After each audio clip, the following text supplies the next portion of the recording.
అందరికీ నమస్కారం. నిన్న సునీత గారికి సంబంధించి ఒక బైట్ చూసాను. అందులో ఆమె చెప్పిందండి, my dress my right. Yes, your dress your right.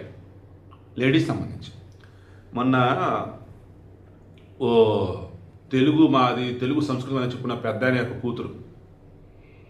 So ఆమె ఎవరేంటో మీకు తెలుసు. ఆమె చెప్తుంది, ఆడవాళ్ళు వాళ్ళకి నచ్చిన బట్టలు వేసుకోవాలంట, ఎదుటికి నచ్చినవి కాదంట. 100% ఎగ్రీ, వాళ్ళకి నచ్చిన బట్టలే వేసుకోవాలి. కానీ నువ్వు ఎక్కడైతే ఉన్నావో సభా సాంప్రదాయం అనేది ఒకటి ఉంటుంది, అది గౌరవించాలి కదా. మొన్న దేవేంద్ర ఫడ్నవీస్ భార్య యోగా దినోత్సవం రోజు అసలు ఆమె డ్రెస్ వేసుకుంది కదా, నాకైతే చాలా ఎంబారసింగ్ అనిపించింది. అసలు యోగా రోజు వేసుకున్న బట్టలేంటి, ఆమె వేసుకున్న బట్టలేంటి? యోగా డేనా లేదంటే జుంబా డేనా? నలుగురిలోకి వచ్చినప్పుడు వేసుకున్న బట్టలు వేరుంటాయి, 4 గోడల మధ్య ఉన్నప్పుడు వేసుకున్న బట్టలు వేరుంటాయి. లేదు నా శరీరం నా ఇష్టం, నా డ్రెస్సులు నా ఇష్టం అన్నప్పుడు ఓకే.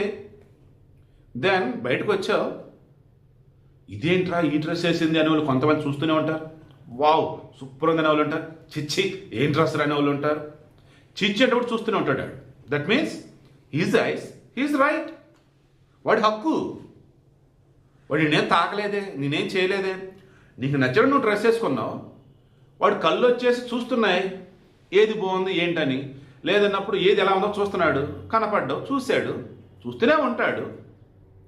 సో ఆడవాళ్ళు ఇప్పటికన్నా కానీ ఫెమినిస్టుల ముసుగులో ఉంటూ కొంతమంది ఆడవాళ్ళని రెచ్చగొట్టి మన సంస్కృతికి దూరంగా వాళ్ళని తీసుకెళ్తూ వాళ్ళ జీవితాలను నాశనం చేస్తున్నారు.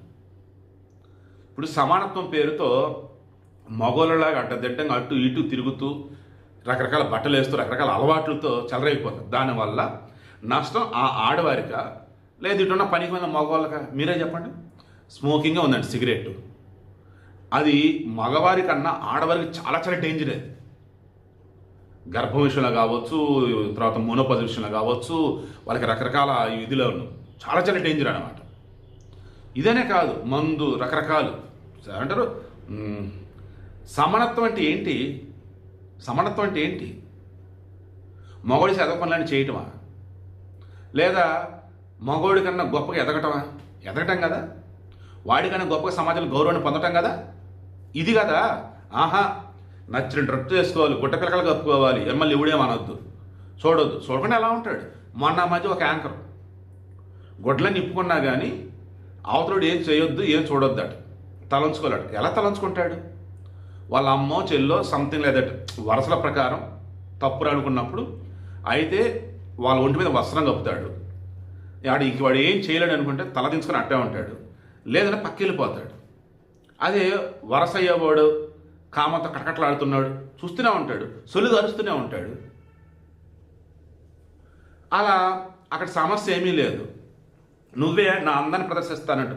అరే నేను చూసిన ఎవరో ఒక ఆమె సైడ్ క్యారెక్టర్ చేయటం హీరోయిన్గా చేస్తుంది, దివీనా సమ్ ఎవరో పర్సన్. ఆమె చెప్పింది, భలే చెప్పింది. అసలు నాకు శరీరం ఉందయ్యా, నేను ఫిట్గా ఉన్నాను, బాడీ మెయింటైన్ చేస్తున్నాను, దెన్ ఆటోమేటిక్ నేను చూపించాలి కదా, చూపిస్తేనే నాకు ఆఫర్లు వస్తాయి.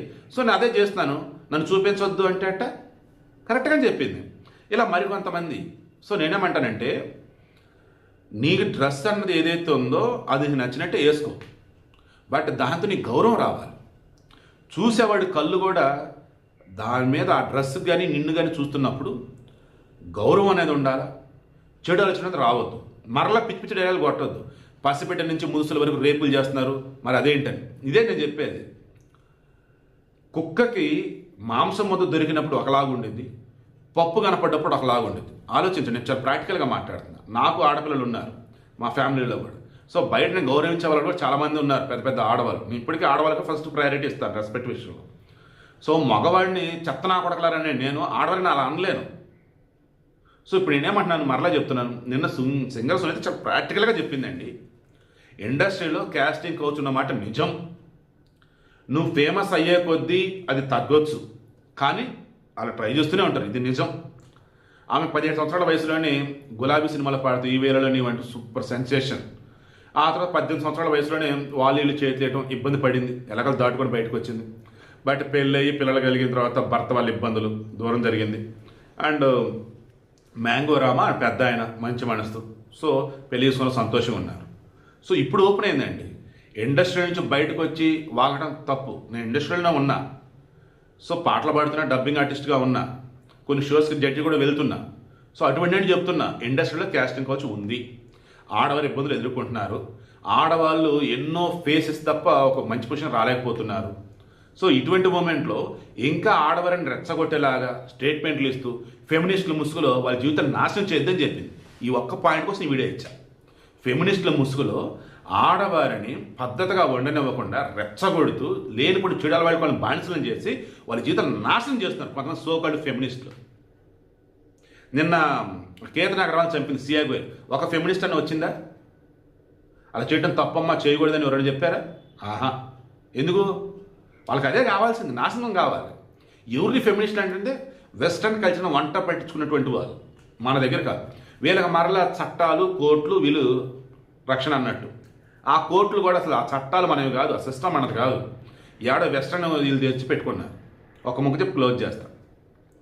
ఇప్పుడు ఒక ఇల్లు ఉంది, ఆ ఇంట్లో ఒక దొంగడు వచ్చి దొంగతనం చేస్తున్నాడు. అరే నువ్వు రావద్దురా అని చెప్పేసి వాడికి చవటం మంచిదా, లేక ఆ ఇంటి చుట్టూతో వాడు రాకుండా ఫెన్సింగ్ వేయటం మంచిదా?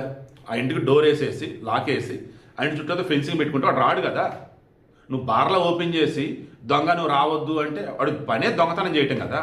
సో కామంతో కటకట్లాడే కామ ప్రశ్నలు మన దగ్గర నువ్వు అర్ధనగ్నంగాను గొడ్డ పెరగలు కప్పుకోను ఫ్యాషన్ అంటూ నా శరీరం నా ఇష్టం, నా బాడీ నా ఇష్టం, నాకు నచ్చిన డ్రెస్ వేసుకుంటా అంటూ రోడ్ల మీద తిరిగితేనో బయట కనపడితేనో ఆటోమేటిక్గా ఆ కామ ప్రశ్న వస్తాడు, తాకడం చోట తాగుతాడు, ఇబ్బంది పెడతాడు.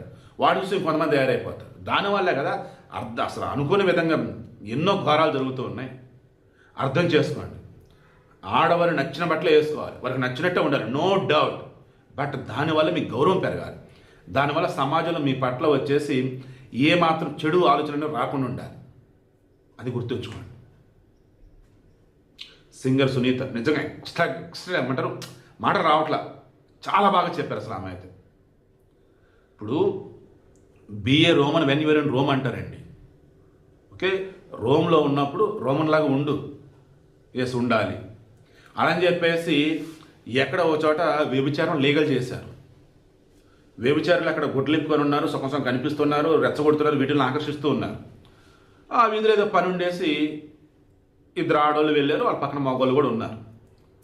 సో ఆటోమేటిక్గా వీళ్ళు కూడా ఆడికి వెళ్ళాం కదా, మనం కూడా వాళ్ళలాగా డ్రెస్ వేసుకోవాలి, మనల్ని కూడా వాళ్ళలాగా డ్రెస్ ఇప్పుకోవాలని అనుకుంటారా?